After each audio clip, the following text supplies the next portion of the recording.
नमस्कार बच्चों, डॉक्टर माधुरी की हिंदी क्लास में आप सभी का स्वागत है। आज की कक्षा में हम औपचारिक पत्र के नवीनतम प्रारूप से परिचित होंगे और इस वीडियो में मैं औपचारिक पत्र संबंधी उसके प्रकार, ध्यान देने योग्य कुछ बिंदु, उसका प्रारूप और पत्र लिखते समय की जाने वाली त्रुटियों तथा अभ्यास हेतु प्रश्न पर चर्चा करूंगी।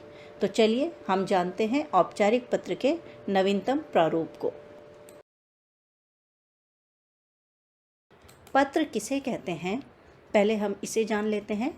अपने विचारों को लिखित रूप में दूसरों तक पहुंचाने का ये सबसे अच्छा और सरल साधन है। इसके माध्यम से हम अपने सगे संबंधियों, मित्र, भाई बंधु तथा प्रधानाचार्य, स्वास्थ्य अधिकारी, नगर निगम अधिकारी, संपादक महोदय आदि को अपना संदेश लिखित रूप में भेज सकते हैं। तो बच्चों, पत्र जो है ये एक ऐसा माध्यम है जो बहुत ही सरल है, सस्ता है और अच्छा है, क्योंकि इसके माध्यम से हम अपनी बात, अपने विचार दूसरों तक बहुत आसानी से पहुंचा सकते हैं। और इसी पत्र लेखन का नवीनतम रूप जो आ गया है, जो हमारी तकनीक से जुड़ा हुआ है, उसे ईमेल लेखन कहते हैं। तो ये पत्र लेखन जो है, इसके माध्यम से हम अपने सगे संबंधियों को भी पत्र लिख सकते हैं, मित्र को भी पत्र लिख सकते हैं और साथ ही हम प्रधानाचार्य या किसी अधिकारी को भी पत्र लिख सकते हैं। तो अगर हम कहें कि पत्र लेखन क्या है, तो हम कह सकते हैं कि अपने विचारों को लिखित रूप में सरल शब्दावली में दूसरों तक पहुंचाने का माध्यम पत्र लेखन है। तो यह गलत नहीं होगा। तो बच्चों, पत्र के प्रकार के बारे में हम जान लेते हैं कि पत्र कितने प्रकार के होते हैं। तो शैली की दृष्टि से पत्र दो प्रकार के होते हैं। शैली का अर्थ होता है लिखने का स्टाइल, यानी पत्र लिखने के स्टाइल के आधार पर इसके दो भेद हैं, दो प्रकार हैं। जैसे पहला है अनौपचारिक पत्र और दूसरा है औपचारिक पत्र। अनौपचारिक पत्र की चर्चा हम यहाँ नहीं करेंगे। आज हम केवल औपचारिक पत्र पर बातचीत करने जा रहे हैं। तो हम पहले औपचारिक पत्र के बारे में जान लेते हैं और ये जान लेते हैं कि औपचारिक पत्रों को कितने वर्गों में विभाजित किया जाता है। बच्चों, औपचारिक पत्रों को 3 वर्गों में विभाजित किया जा सकता है। पहला वर्ग है हमारा प्रार्थना पत्र। जिन पत्रों में निवेदन अथवा प्रार्थना की जाती है वे प्रार्थना पत्र कहलाते हैं। प्रार्थना पत्र में अवकाश, शिकायत, सुधार, आवेदन आदि के लिए लिखे गए पत्र आते हैं और ये पत्र स्कूल के प्रधानाचार्य से लेकर किसी भी सरकारी विभाग के अधिकारी को लिखे जा सकते हैं। तो बच्चों, प्रार्थना पत्र, जैसे कि आप कभी छुट्टी ले रहे हैं विद्यालय से, आपके घर में कोई फंक्शन है या आप का स्वास्थ्य ठीक नहीं है, तो उसके लिए अवकाश लेना है, तो उसके लिए जो आप पत्र लिखेंगे वो प्रार्थना पत्र के अंतर्गत आएगा। या आप अपने मोहल्ले में कोई सुधार चाहते हैं, कोई आपके यहाँ पर गंदगी फैली हुई है, उसकी शिकायत करना चाह रहे हैं, तो इस तरह के पत्र भी प्रार्थना पत्र के अंतर्गत आते हैं। और दूसरा जो हमारा पत्र है, वो औपचारिक पत्र का जो दूसरे वर्ग का पत्र है वो कहलाता है कार्यालयी पत्र। कार्यालयी पत्र, जो पत्र कार्यालयी कामकाज के लिए लिखे जाते हैं वे कार्यालयी पत्र कहलाते हैं। ये सरकारी अफसरों या अधिकारियों, स्कूल के प्रधानाध्यापकों और प्राचार्यों को लिखे जाते हैं। इन पत्रों में डाक अधीक्षक, समाचार पत्र के संपादक, परिवहन विभाग आदि को लिखे गए पत्र आते हैं। यानी बच्चों, कार्यालयी पत्र ऑफिशियल लेटर, यानी जो ऑफिस टू ऑफिस लिखे जाते हैं, एक ऑफिस से दूसरे ऑफिस के लिए पत्र लिखे जाते हैं और सरकारी अफसर या अधिकारियों को लिखे जाते हैं या फिर प्रधानाचार्य को लिखे जाते हैं, या डाक अधीक्षक, समाचार पत्र के संपादक आदि किसी भी संस्था के अधिकारी को या संपादक को लिखे गए पत्र कार्यालयी पत्र के अंतर्गत आते हैं। और तीसरा वर्ग जो है उसके अंतर्गत व्यावसायिक पत्र आते हैं। सामान खरीदने व बेचने अथवा रुपयों के लेन देन के लिए जो पत्र लिखे जाते हैं उन्हें व्यावसायिक पत्र कहते हैं। इन पत्रों में दुकानदार, प्रकाशक, व्यापारी, कंपनी आदि को लिखे गए पत्र आते हैं। जैसे कि बच्चों, आपने अक्सर देखा होगा, छोटी क्लास से भी आपने देखा होगा कि आप लोगों को एक पत्र दिया जाता है कि आपको अपने विद्यालय में स्पोर्ट्स के लिए कुछ खेल सामग्री मंगानी है, तो उसके लिए आपको पत्र लिखना है। या फिर आपको कुछ पुस्तकें आपको किसी प्रकाशक से मंगवानी है, तो उसके लिए प्रकाशक को पत्र लिखना है या पुस्तक विक्रेता को पत्र लिखना है। तो ये सारे पत्र जो हैं व्यावसायिक पत्र के अंतर्गत आते हैं। तो बच्चों, आपको केवल यही ध्यान रखना है कि औपचारिक पत्र को 3 वर्गों में विभाजित किया जा सकता है और वो हैं प्रार्थना पत्र, कार्यालयी पत्र और व्यावसायिक पत्र। लेकिन परीक्षा में आपको कहीं भी ये नहीं पूछा जाएगा कि आप प्रार्थना पत्र लिखिए, कार्यालयी लिखें या व्यावसायिक। आपसे सिर्फ औपचारिक पत्र प्रश्न रूप में पूछा जाएगा और आपको इन सभी पत्रों का जो एक ही तरह का प्रारूप है उस प्रारूप का पालन करना है और उसके अनुसार पत्र लिखना है। तो आप इस चिंता में मत रहिएगा कि पता नहीं प्रार्थना पत्र लिखने को ना आ जाए, कहीं कार्यालयी पत्र ना आ जाए या व्यावसायिक पत्र इन तीनों में से ही कोई भी आएगा, लेकिन उसका प्रारूप एक ही होगा। तो आपने सारा ध्यान प्रारूप पर लगाना है और दिए गए प्रश्न को समझना है। तो चलिए अब हम जानते हैं औपचारिक पत्रों में आरंभिक और अंत में इस्तेमाल होने वाले शब्दों के प्रयोग के बारे में जानते हैं। अब हम जानते हैं कि इन औपचारिक पत्रों को लिखते समय हमें उनके आरंभ में और उनकी समाप्ति पर या अभिवादन के लिए किस तरह के शब्दों का प्रयोग करना चाहिए, क्योंकि बच्चे अक्सर यहाँ बहुत गलती करते हैं। उन्हें पता नहीं रहता कि हमें आरंभ में कैसे संबोधन करना है और उसका समापन कैसे करना है। तो बच्चों, ये ध्यान देने वाली स्लाइड है, इस पर ज़रा ध्यान दीजिएगा। पत्र, उसमें सबसे प्रारंभ में हमें औपचारिक पत्रों के अंतर्गत कुछ आदर सूचक शब्दों का प्रयोग करना होता है। तो ये आदर सूचक शब्द जो होते हैं वो होते हैं जैसे श्रीमान, श्रीमती या महोदय, महोदया या मान्यवर, श्रीयुत आदि। इस तरह से हम पत्र का आरंभ करते हैं। और ये अगर आपको पता नहीं है कि हम जिसको पत्र लिख रहे हैं वो मेल है या फीमेल है, तो आप महोदय / महोदया दोनों लिख सकते हैं, श्रीमान / श्रीमती दोनों लिख सकते हैं, या मान्यवर लिखें या श्रीयुत लिखें। तो ये आपका आदर सूचक शब्द होते हैं जिससे आपका पत्र का विषय आरंभ होता है। उसके पश्चात जो अभिवादन है, अभिवादन बच्चों, औपचारिक पत्रों में अभिवादन का प्रयोग नहीं किया जाता है, अभिवादन नहीं लिखा जाता है, क्योंकि यहाँ पर आप औपचारिक पत्र लिख रहे हैं। आप किसी संस्था को या किसी पत्रकार को या किसी संपादक को पत्र लिख रहे हैं, तो यहाँ पर आपको नमस्ते या जो प्रणाम, इस तरह के अभिवादन नहीं लिखने हैं। फिर होता है समाप्ति। अब पत्र की समाप्ति करने पर आप अक्सर गलती करते हैं, आपको पता नहीं रहता कि हमें क्या लिखना है। तो वहाँ पर आप ध्यान दीजिए कि अगर आपने अपनी प्रधानाचार्य को या विद्यालय की अपनी अध्यापिका को पत्र लिखा है तो आप लिखेंगे आपका, आपकी आज्ञाकारी शिष्य या शिष्या, और भवदीय, भवदिया, ये आप किसी के लिए भी लिख सकते हैं। प्रेषक, प्रेषिका, चाहे आप व्यावसायिक पत्र लिख रहे हो उसमें भी प्रेषक, प्रेषिका लिख सकते हैं, भवदीय, भवदिया लिख सकते हैं, या निवेदक, निवेदिका लिख सकते हैं। तो बच्चों, आप ये देख रहे होंगे कि भवदीय शब्द है, फिर भवदिया है, प्रेषक शब्द है, फिर प्रेषिका है, निवेदक शब्द है, फिर निवेदिका है, शिष्य है, फिर शिष्य है। तो यहाँ पर मैंने स्त्रीलिंग और पुल्लिंग दोनों के लिए शब्दों का प्रयोग किया है। जैसे अगर लड़कियाँ पत्र लिख रही हैं तो वो शिष्या लिखेंगी, और लड़के लिख रहे हैं तो वो शिष्य लिखेंगे। ऐसे ही भवदीय लड़कों के लिए होता है, भवदिया लड़कियों के लिए, प्रेषक लड़कों के लिए होता है, प्रेषिका लड़कियों के लिए, निवेदक लड़कों के लिए होता है, निवेदिका लड़कियों के लिए। तो इस तरह से जब औपचारिक पत्र लिखते हैं तो उसके आरंभ में लिखे जाने वाले शब्द और समापन के समय लिखे जाने वाले शब्द बहुत महत्वपूर्ण होते हैं, इसलिए इन शब्दों पर आप पूरी तरह से ध्यान दीजिएगा। तो बच्चों, ये तो हुआ हमारा अभिवादन और समापन संबंधी प्रशस्ति, अभिवादन और समापन संबंधी शब्दों का प्रयोग को जाना हमने। और अब हम जानते हैं कि औपचारिक पत्र लिखते समय हमें किन बातों का ध्यान रखना चाहिए। बच्चों, औपचारिक पत्र लिखते समय कुछ बातें हैं जिनका हमें ध्यान रखना चाहिए, तो उन्हीं बातों पर हम यहाँ चर्चा करते हैं। और इनमें पहली बात है, औपचारिक पत्र नियमों में बंधे होते हैं।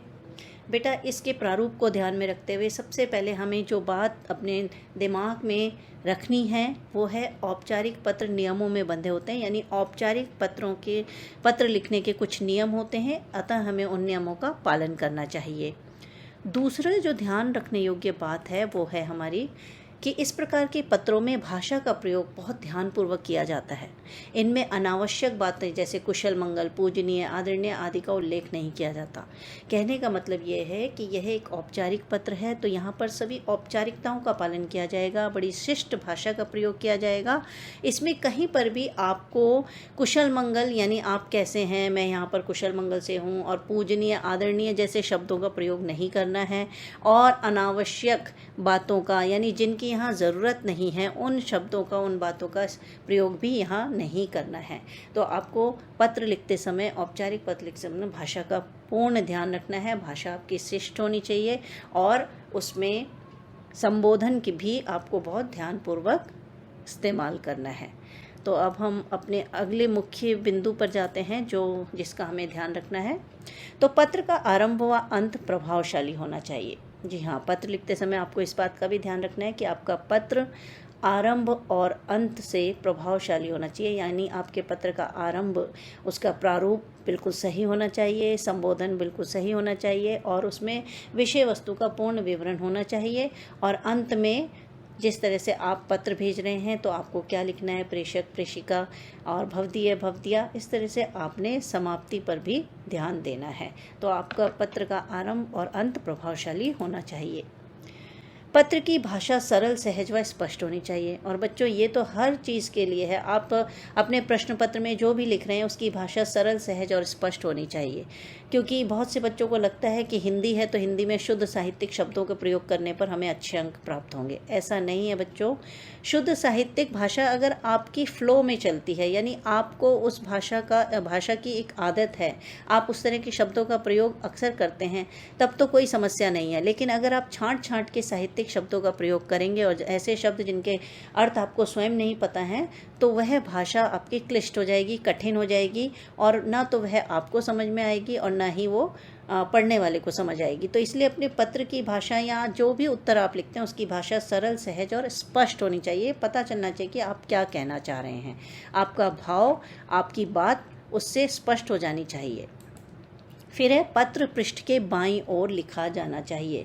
इस बिंदु को बहुत ध्यान से आप देखिए कि पत्र आपका चाहे औपचारिक हो या अनौपचारिक हो, बाईं ओर ही लिखा जाएगा। यानी पूरा पत्र आरंभ से अंत तक बाईं ओर लिखा जाना चाहिए। तो इसमें आपको बिल्कुल भी संदेह नहीं होना चाहिए कि पत्र किस तरफ से लिखना है। तो पत्र आपको पूरा परीक्षा भवन से लेकर अंत समाप्ति तक बाईं ओर लिखना है।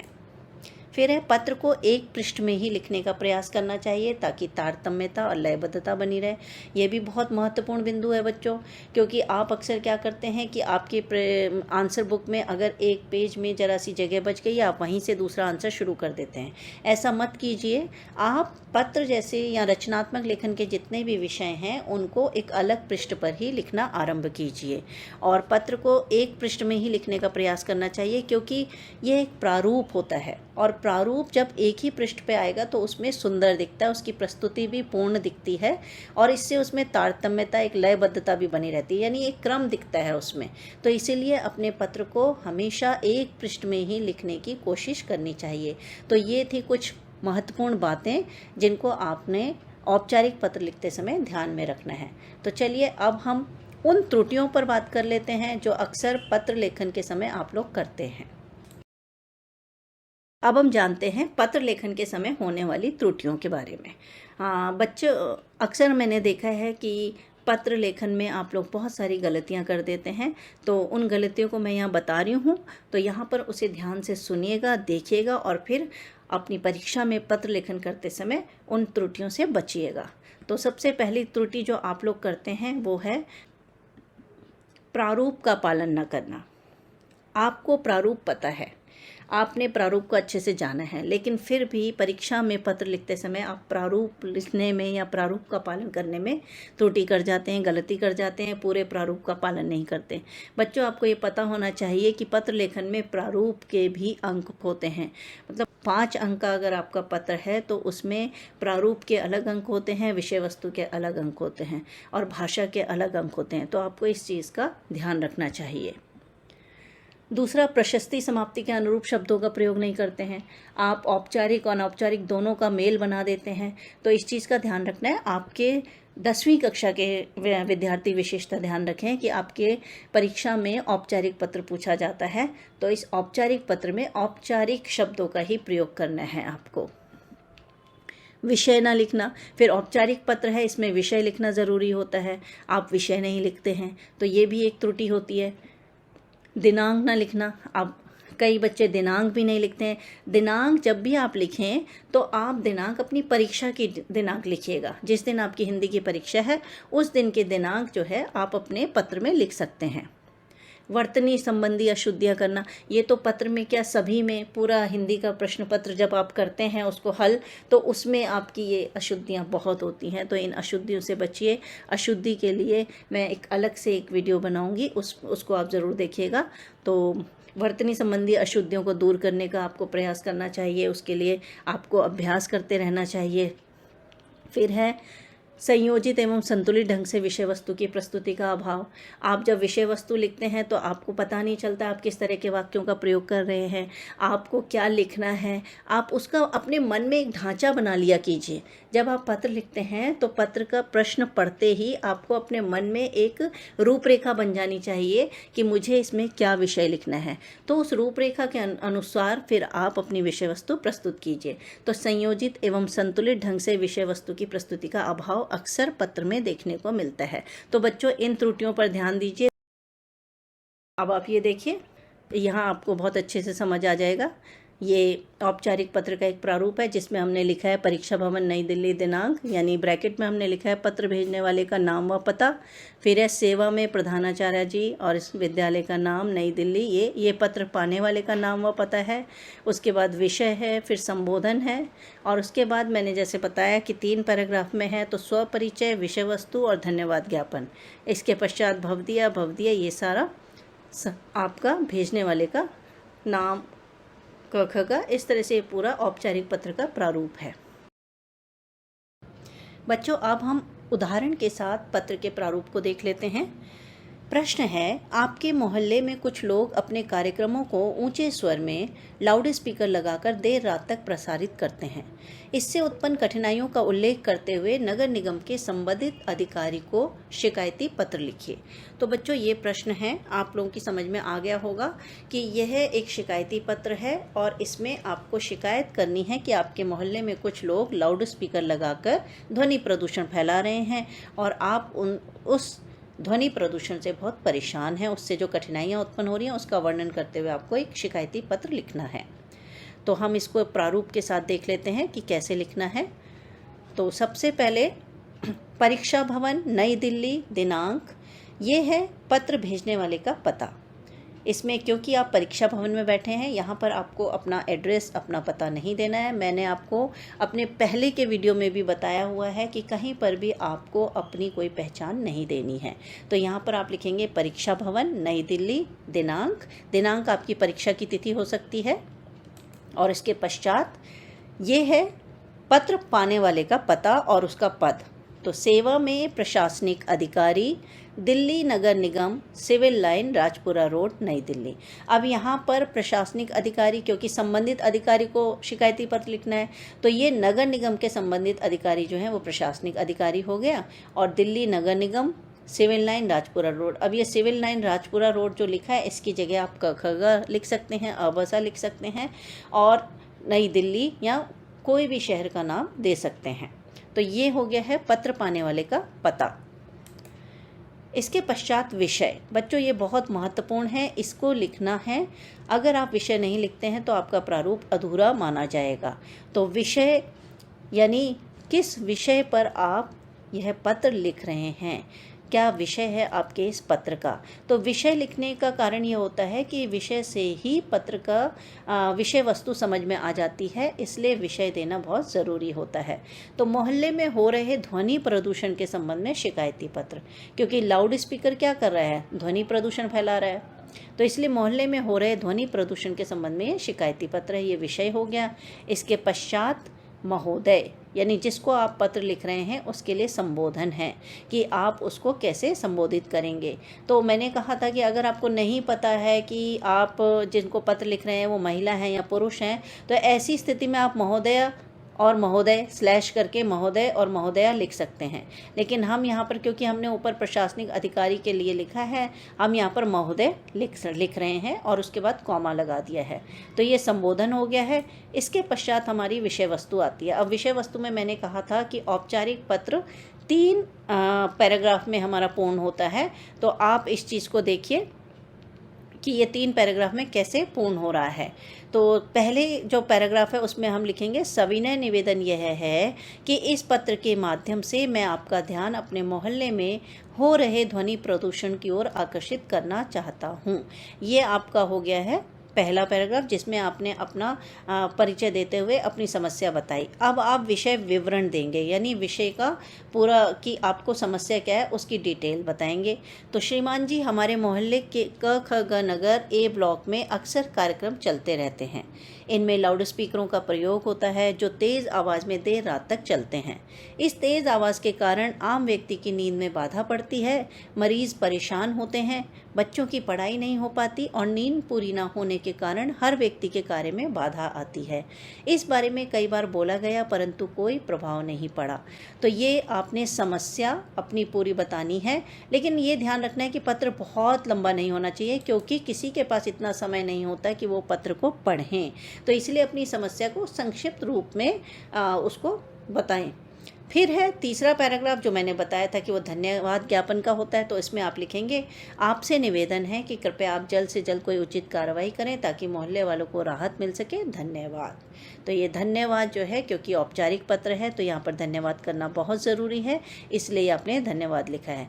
अब भेजने वाले का नाम पता होना चाहिए। तो यहाँ भेजने वाला पता तो हम ऊपर लिख चुके हैं, परीक्षा भवन नई दिल्ली दिनांक। अब यहाँ पर हम लिखेंगे भवदिया, यानी क्योंकि मैं लड़की हूँ तो मैंने अपने हिसाब से इसमें भवदिया लिखा है। मैंने बताया था कि लड़के भवदिये लिखेंगे, लड़कियाँ भवदियाँ लिखेंगी। तो यहाँ पर भवदिया या प्रेषिका, लड़कियाँ प्रेषिका लिखेंगी। प्रेषिका का अर्थ भी होता है पत्र भेजने वाला, और प्रेषक लड़के के लिए है पत्र भेजने वाला। तो इसलिए भवदिया लिखा और इसके नीचे मैंने लिख दिया अबसा। यहाँ पर मैंने अपना कोई नाम नहीं दिया, अपनी पहचान नहीं दिया है। तो ये है औपचारिक पत्र का एक पूरा प्रारूप उदाहरण के साथ। तो इस प्रारूप को अगर आप ध्यान में रखेंगे तो आपका पत्र लेखन कभी गलत नहीं होगा। और इसी तरह एक पृष्ठ में आपको पूरा पत्र लिखना है। बच्चों, मैं चाहती तो इसको 2 स्लाइड में आपको दिखा सकती थी, थोड़ा सा बड़ा फ़ॉन्ट करके, लेकिन वो प्रारूप गलत हो जाता। इसलिए मैंने कोशिश की कि एक ही पृष्ठ पर आपको पूरा प्रारूप दिखाऊं। तो इस प्रारूप को आप ध्यान से देख लीजिए। विषय कोई भी हो, आपको पत्र इसी तरह लिखना है, क्योंकि औपचारिक पत्र में यही औपचारिकताएं निभाई जाती हैं। तो इस बात का आपको ध्यान रखना है। अब हम आगे अभ्यास हेतु कुछ विषय हैं उन पर चर्चा कर लेते हैं। बच्चों, एक बात का विशेष ध्यान रखना है आपको कि औपचारिक पत्र में आपको अपने विद्यालय का, अपने नगर का या अपने नाम का कहीं भी उल्लेख नहीं करना है, क्योंकि बोर्ड परीक्षा में इन्हें गोपनीय रखने का निर्देश दिया जाता है। गोपनीय यानी सीक्रेट। तो इसलिए आप ध्यान रखिए, कहीं भी आपको इन चीज़ों का इस्तेमाल नहीं करना है। तो अब अभ्यास हेतु हम विषय देख लेते हैं। पहला विषय है, आप अबसा विद्यालय में अपनी कक्षा के प्रतिनिधि हैं। प्रतिनिधि यानी आप मॉनिटर हैं या रिप्रेजेंटेटर है। तो पुस्तकालय में अध्ययन के लिए उपयोगी कुछ पत्रिकाएं मंगवाने का आग्रह करते हुए विद्यालय के प्रधानाचार्य को पत्र लिखिए। यानी आपको अपनी पुस्तकालय में कुछ पुस्तकाएं, पत्रिकाएं, मैगज़ीन चाहिए, हिंदी की मैगज़ीन चाहिए, तो उनको मंगवाने का आपको पहले अपने प्रधानाचार्य से आग्रह करना है। तो इसलिए उनको पत्र लिखना है पुस्तकें मंगवाने के लिए। दूसरा प्रश्न है, मुख्य चिकित्सा अधिकारी अबसा नगर को पत्र लिखकर क्षेत्र में बढ़ती गंदगी तथा मक्खी मच्छरों की रोकथाम के लिए समुचित उपाय करने का अनुरोध करते हुए पत्र लिखिए। यानी आप अबसा नगर के आप निवासी हैं और आपके क्षेत्र में बहुत ज़्यादा गंदगी है, जिसकी वजह से मक्खी मच्छर पैदा हुए हैं और उससे कई बीमारियां हो रही हैं। तो उसको रोकने के लिए आपको स्वास्थ्य अधिकारी को पत्र लिखना है। तीसरा है, नेशनल बुक ट्रस्ट के प्रबंधक को पत्र लिखकर हिंदी में प्रकाशित नवीनतम बाल साहित्य की पुस्तकें भेजने हेतु अनुरोध कीजिए। अब देखिए बेटा, इसमें नेशनल बुक ट्रस्ट के प्रबंधक को, मैनेजर को पत्र लिखना है आपने कि हिंदी में प्रकाशित जो उनकी तरफ से नवीनतम यानी लेटेस्ट बाल साहित्य की पुस्तकें जो हैं उन्हें आपके विद्यालय में भेजी जाए। तो उसका अनुरोध करते हुए आपको पत्र लिखना है। तो बच्चों, ये हैं अभ्यास हेतु विषय। आप घर में खूब अभ्यास कीजिए, इस वीडियो को ज़्यादा से ज़्यादा देखिए, शेयर कीजिए।